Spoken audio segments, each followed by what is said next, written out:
Yeah.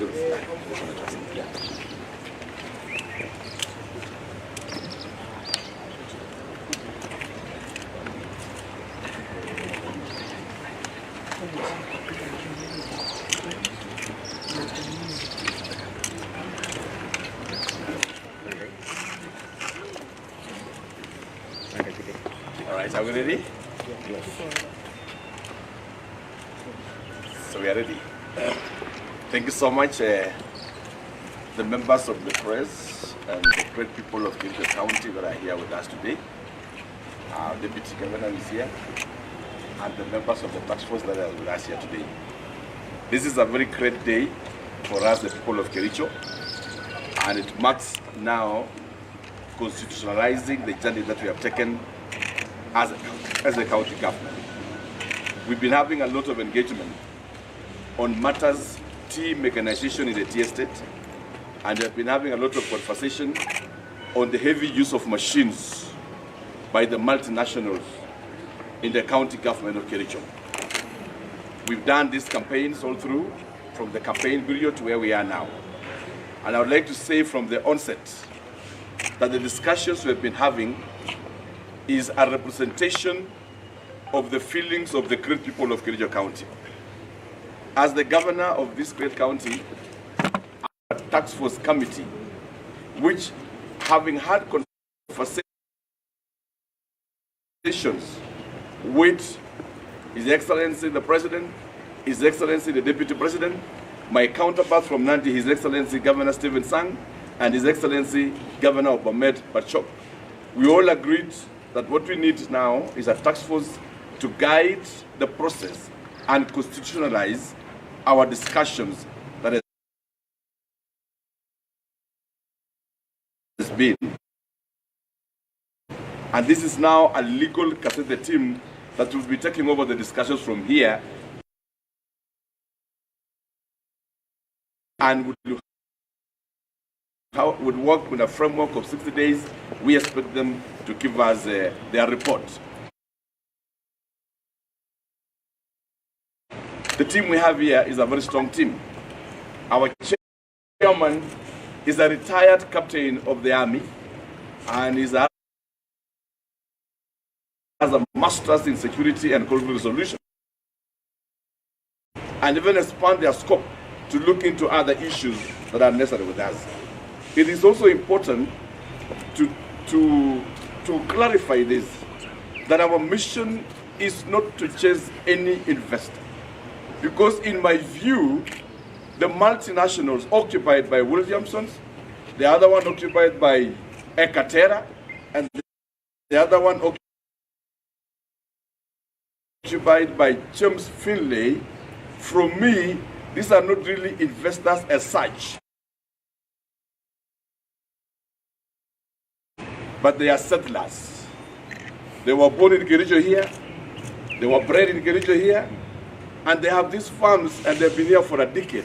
So for me, I don't think even they are investors really, but they're just settlers in Kericho County. And of course, there is always an attitude of settler farm vis-a-vis those who are living. We have seen this in South Africa, just immediately after post-apartheid, and in other nations. And the attitude we have in Kericho is not that very far different from the attitude of other settlers. The other day we saw another one called Tom Jumle somewhere, another settler in Nafasha, shooting an African man and saying that I thought this was among you. And this is really the attitude that we are grappling with at the moment as we move forward. But what we are saying is we are now giving dialogue a chance. We hope that they will come to the table, negotiate, or renewed, without consulting the owner of the farm on how you want the lease terms to look like. So if you ask the people of Kericho today, what is the content of the lease? I'm the governor of Kericho County. I've never seen even the lease document myself. And if you ask any other person here, they've never seen the lease document. So one, what is the lease talking about? And who renewed this lease? Number two, the question of the land rates.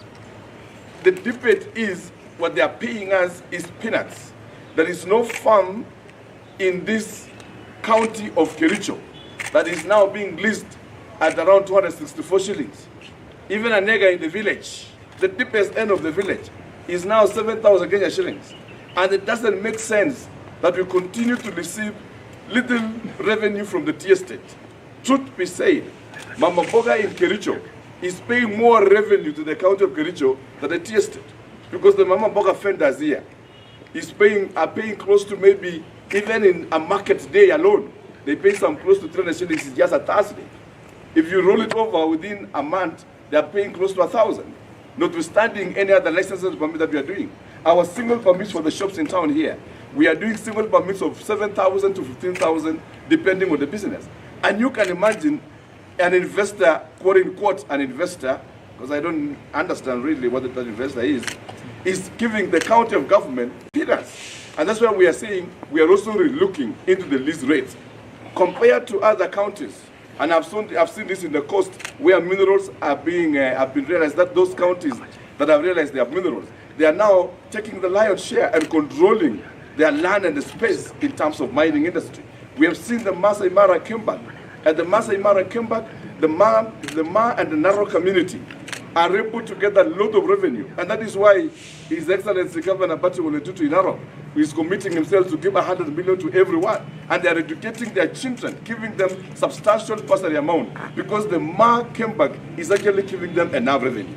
Here in Kericho, we are getting almost zero from these investors or settlers, and we are saying that's about time they come to the temple, we work on the rates. What they are paying is what they were paying pre-colonial, they paid in colonial, and they are now paying it post-colonial, and they are paying now in a modern world. That is an insult to the people of Kericho. Thirdly, we are also looking into the mechanization. Truth be said, in Sri Lanka, they left Sri Lanka because the government of Sri Lanka insisted that they don't want machines, and they left Sri Lanka. In South Africa, they left their plantation in South Africa because the government of South Africa insisted that they don't want the machines. My question is, who is bad? If 1 or 2, 3 countries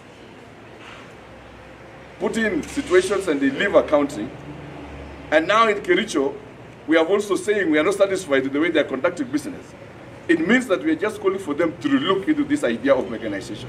Kericho town used to be a very active town. If you could see businesses in Kericho, it was a 24-hour economy.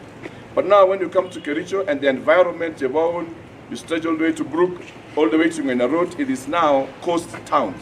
Because the 50,000 workers that were in the tea estates, they were sacked with no notice, and families were disoriented, and businesses in Kericho crumbled down because the economy fit each other.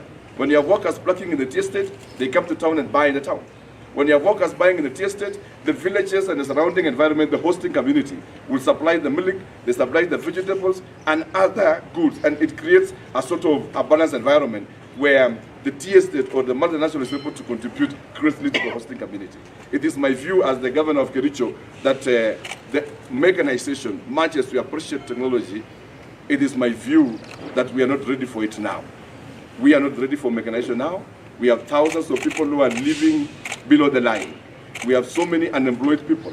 When they advertise even a single day that they want 50 people, 1,000 people show up for interview to pluck tea. And I can tell you, it tells us of the frustrations and the desperation within our people. And that is why, for this reason, we are saying that we need to come to the temple and work together and think together through this one. And we are still insisting that we are not ready for mechanization in Kericho. And we want them to understand that it's not that we hate mechanization, but there is a better way that they can talk with our team and accept on a working possible solution so that our people get back and pluck tea for those who want to pluck, and the community continue growing and prospering together. Lastly, is that we have tried to survey and resurvey the land. We hold the view as the county government that they encroached, and they've been encroaching over time. And we have close to 5,000 acres parcel of land in the tea estate, which is illegally occupied by the multinationals. This 5,000 belongs to the people of Kericho. And they have encroached, they don't have the police for the same.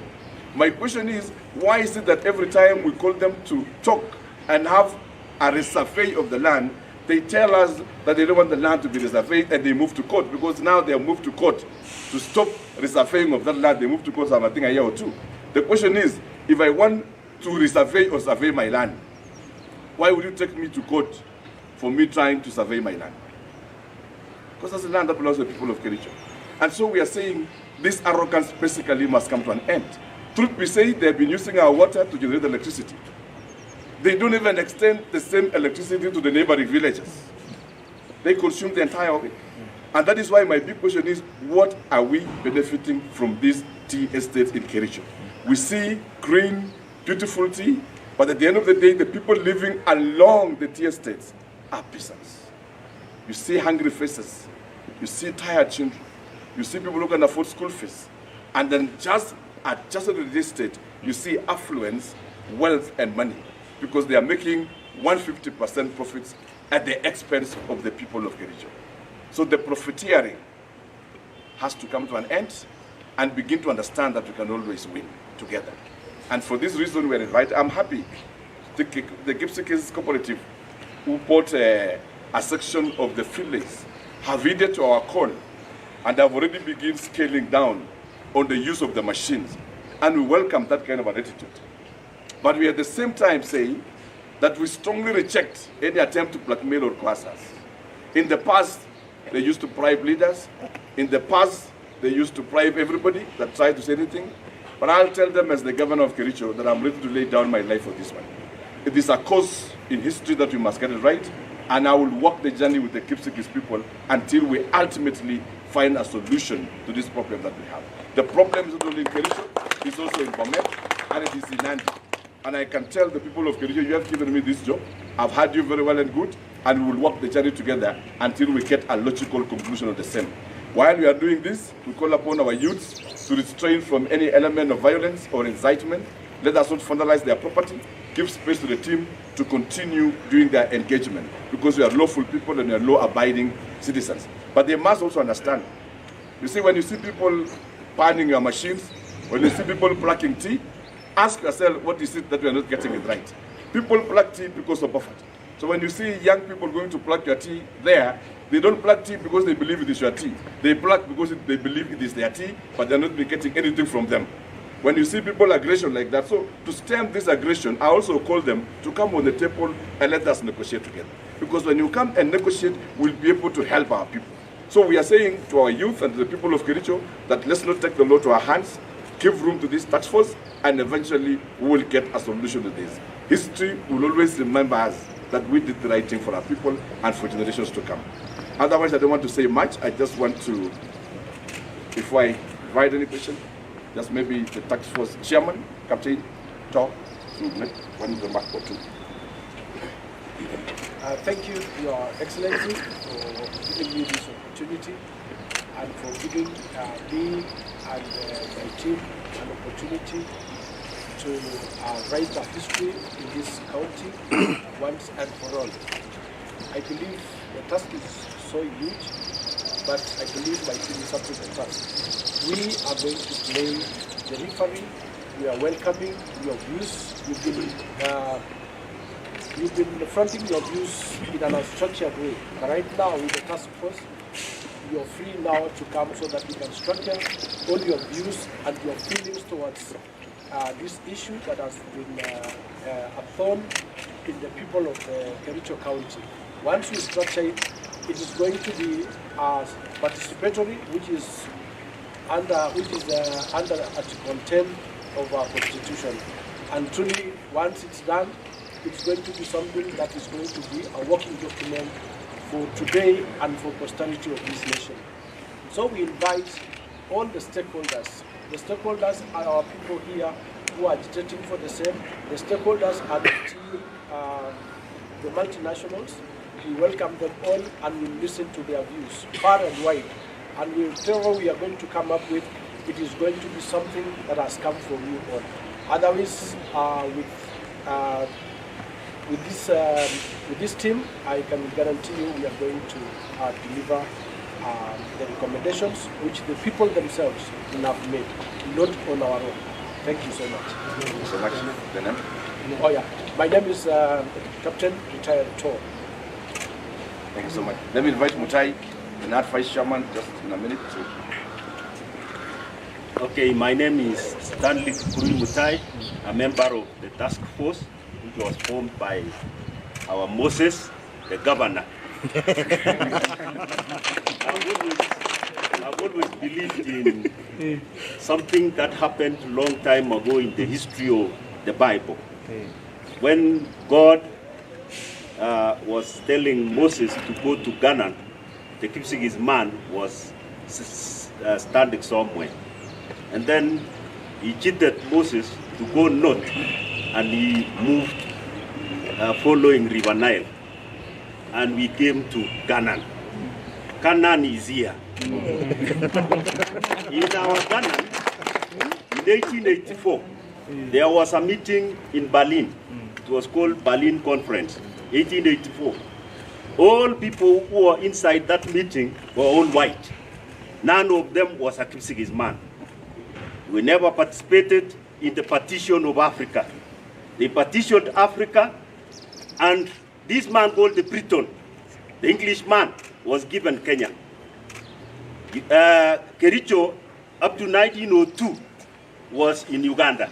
That is the history that we have. And then the Uganda that existed until 1902 became Kenya in 1902.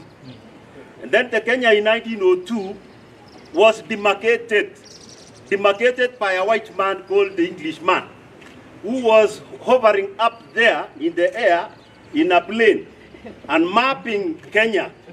And then he did demarcation. He said, this is a forest, this is a white settler land, this is reserved. The reserved land called reserve is reserved. The reserved land, which we find ourselves inside now, the so-called Soin and parts of Moi. Those are marginal lands in geography. They were not meant for humanity. They were meant for wild animals. So they placed us in a reserved land so that we only became the cooks, became the gardeners, the watchmen, their clerks in the tea estate, and black tea. And we did that. And we've done that for the last 100 years. The last 100 years, we planted the tea, we tended the tea, we blacked the tea, we processed the tea. And then came what is known as the artificial intelligence. The evictions which were done in 1908 removed our people. 1946 was the worst eviction which was done to the Kipsigis man. He was removed from the most arable land and placed in the marginal land. In a reserved place, we were meant to live in a quarter piece of land, acre, 2 acres, 3 acres, less than 5 acres, my governor, less than 5 acres. That is where we live. When you live in a small piece of land, which is not agriculturally economical, what do? You become a servant. You play servitude. Servitude means slavery. So we've done slavery for the last 100 years. When we ask now, this arable land belonged to our great-grandparents, our ancestors. If our ancestors live there, you evicted them. If our governor will evict you, is it a crime? So if you evicted our people in 1946, up to now, you think the land belongs to you. That land does not belong to you. We also are the first peoples of the world. The indigenous people are now speaking. They are saying the artificial intelligence, which has brought mechanization, cannot evict us now. You know, we were evicted in 1946, and then we played the part of employees. We have done the employee thing for the last 100 years. And then right now, you are coming now to evict us using mechanization. This one, we are refusing. May God bless you. So I'll ask our Deputy Governor just in 2 minutes.